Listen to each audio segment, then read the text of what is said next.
você está descobrindo que a verdadeira alegria, ela só é encontrada no Senhor. Ela só se encontra naquele que morreu por nós, naquele que deu a vida por nós. É uma compreensão, é um entendimento de fé. E veja bem, vamos caminhar pela liturgia da palavra. O livro do profeta Isaías, que a igreja recolheu esses versículos da liturgia da palavra de hoje, na primeira leitura. Ele é o segundo Isaías. É chamado, na exegese bíblica, de Deutero-Isaías. É o segundo Isaías. O livro do profeta Isaías, ele é separado por 3 partes. E nós começamos a escutar o segundo Isaías. Porque o profeta Isaías, ele morreu, ele teve um profetismo de 40 anos. Ele profetizou durante 40 anos, depois ele foi martirizado. Esse segundo e terceiro Isaías provavelmente foi escrito por um discípulo do profeta, porém com o mesmo Espírito, o Espírito Santo, que inspirava a profecia em Isaías. E o segundo Isaías começa no capítulo 40. O primeiro vai de 1 até 39. O segundo de 40 até 55. E o terceiro Isaías do 56 até o final. Mas vamos entender o contexto. Os judaizantes, os judeus, estavam exilados na Babilônia. Eles estavam longe da pátria, longe do culto, longe da promessa, por culpa deles, porque eles abandonaram o Senhor e optaram pela idolatria. Você escutou no Evangelho: não deveis servir a 2 senhores, não deveis servir a Deus e ao dinheiro, ou ama-se um ou odeia-se o outro. Não dá para servir os dois. E esse povo tinha se desviado. E Deus levanta a profecia, Deus faz com que a profecia seja direcionada ao coração de um povo que está exilado. E qual era a realidade? Existiam 3 grupos de judaizantes que foram receptores dessa profecia. O primeiro grupo eram os instalados na nova pátria. Eles estavam instalados. Eu vou chamá-los com a palavra mais nossa. Estavam acomodados. Já tinham aceitado o exílio, já tinham esquecido da pátria, da religião, daquilo que Deus tinha prometido. Eles estavam felizes ali, naquela situação, no meio da Babilônia, no meio da idolatria, estavam acomodados. O segundo grupo que a profecia era direcionada era o grupo dos desanimados, dos sem esperança, daqueles que não tinham mais esperança. Nós não vamos voltar mesmo para a terra, nós vamos continuar aqui mesmo, no meio desse povo, servindo a esse povo. Não tem mais jeito. Já viu aquele desenho que tinha aquele cachorrinho com a casinha na cabeça? Ó vida, ó céus. Tem muito católico dentro da igreja assim, com a casinha na cabeça. Tudo está ruim, nada está bom. Não tem mais esperança, não tem mais alegria. É daquele tipo que o Papa Francisco tem falado de vez em quando: cristão vinagre com limão. Aquela cara. Limão é bom, né, doutora Gisela? Eu tomo todo dia de manhã. Mas é amargo, eu tomo em jejum, fica doce. Sem escovar o dente, então. Não tem paladar nenhum, então o limão fica docinho, nem parece. Não precisa nem colocar açúcar. Mas aqueles cristãos abatidos, eu estou trazendo para a nossa realidade, mas estou dizendo, os judeus estavam abatidos, como que mortos, sem esperança. E o terceiro grupo, os que resistiam, que mantinham a sua identidade e sonhavam com o retorno à pátria. E é a partir dessas três realidades que eu quero partilhar a palavra. Qual era o primeiro grupo? Os acomodados. É assim mesmo, vamos adorar os ídolos da Babilônia, vamos entrar na perversão sexual da Babilônia, não tem problema. E eu queria dizer para você hoje, o espírito que rondava a Babilônia tem rondado o cristianismo e os cristãos. Cristãos acomodados, cristãos que estão vivendo no espírito do mundo, usando o Papa Francisco, vivendo o espírito mundano, o espírito do mundanismo diabólico. Vai dizer o Papa Francisco, exatamente assim. Eles estavam instalados na pátria, eles viviam o espírito da época. Padre, nós estamos num outro tempo, nós temos que acolher, nós precisamos viver aquilo que as pessoas estão vivendo. Não há problema, não tem problema, as músicas é tudo normal, novelas, seriados, não há problema nenhum, padre.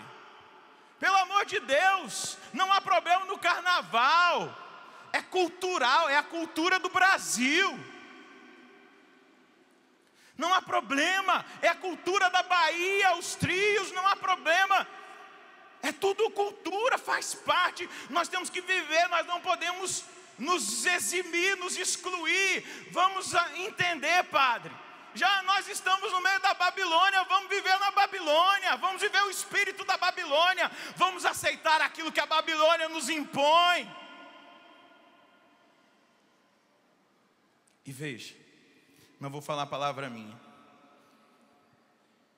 vou usar a palavra do cardeal Ratzinger, do Papa Emérito Bento XVI. Você conhece? Quem aqui conhece, dê um glória a Deus pelo Papa Bento XVI. Para os cristãos, que como os exilados, nós estamos no exílio. Essa aqui não é a nossa pátria. A nossa pátria é bem lá em cima, a nossa pátria é o céu.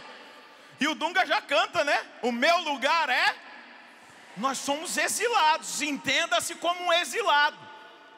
E um exilado não pode ter esse comportamento. Esses exilados deram um trabalho tremendo para o profeta e para a profecia. O Papa Bento XVI vai dizer, não são os cristãos que se opõem ao mundo, é o mundo que se opõe a eles quando é proclamada a verdade sobre Deus, sobre Cristo e sobre o homem. O mundo revolta-se quando o pecado, escuta isso, o mundo revolta-se quando o pecado e a graça são chamados pelos seus próprios nomes. E aí ele está referindo-se ao Concílio Vaticano II, ele vai dizer, depois da fase das aberturas indiscriminadas, é o tempo do cristão reencontrar a consciência de pertencer a uma minoria. Nós como cristãos não podemos achar que nós vamos fazer parte da maioria e nem ir atrás daquilo que a maioria vive e faz. O Papa está dizendo, nós temos que recobrar a consciência de que nós pertencemos à minoria e de estar muitas vezes em oposição ao que é óbvio e natural, para aquilo que no Novo Testamento chama-se, e certamente não em sentido positivo, o espírito mundano. É tempo de reencontrar a coragem do anticonformismo. Quem eram os primeiros que eu disse? Aqueles que estavam conformados com a pátria na Babilônia. O Papa está dizendo, nós temos que reencontrar, nós padres, diáconos, seminaristas, povo de Deus, consagrados e consagradas, nós temos que reencontrar a coragem do anticonformismo, a capacidade de se opor. de denunciar muitas vezes, escuta, de denunciar muitas vezes as tendências da cultura que nos cerca. É cultural, padre. Denunciar, ele está dizendo, muitas vezes, a cultura que nos cerca. Porque nós somos melhores? Não. Porque nós nos sentimos salvos e declaramos que aqueles que estão lá estão condenados? De forma alguma. Mas porque nós descobrimos a verdadeira alegria que é pertencer ao Senhor, a verdadeira alegria que é viver a palavra, e a verdadeira alegria e fonte de alegria que é a sã doutrina da salvação da igreja una, santa, católica e apostólica, a qual nós fomos batizados e professamos essa fé. E daqui a pouco nós vamos professar também juntos, mais uma vez, a fé que nós acreditamos. E nós fomos chamados a partir da cruz. E depois, quando Deus derrama o Espírito Santo no Pentecostes, nós fomos chamados a fazer parte da minoria. Daqueles que precisam se contrapor, ter um anticonformismo, ter a coragem de denunciar as tendências, não ter medo. No domingo passado eu celebrava aqui nesse mesmo lugar, no aprofundamento, a profecia do avivamento. E eu vou usar um outro texto, do cardeal Ratzinger. Segura na mão desse irmão aí. Diga para ele, aguenta firme. Porque Deus quer te dar uma sacudida. Segura na mão dele. Continua aí, para ele não se sentir sozinho. Balança a mão desse irmão e diga que você não está sozinho não. Nós estamos juntos. Nós somos igreja. Segura aí e escuta. Hoje se desculpa tudo com a palavra é humano. Pratica-se o divórcio, é humano. Bebe-se, é humano. Não sou eu que estou falando, é o Papa Bento XVI. Bebe-se, é humano.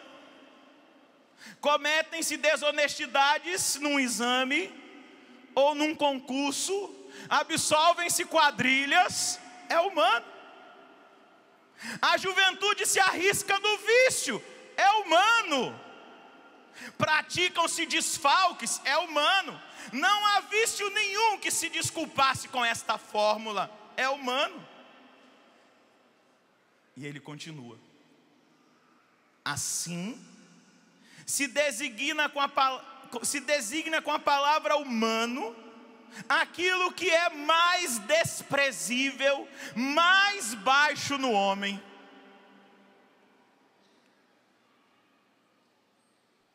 Por vezes, até a palavra torna-se sinônimo de animalesco.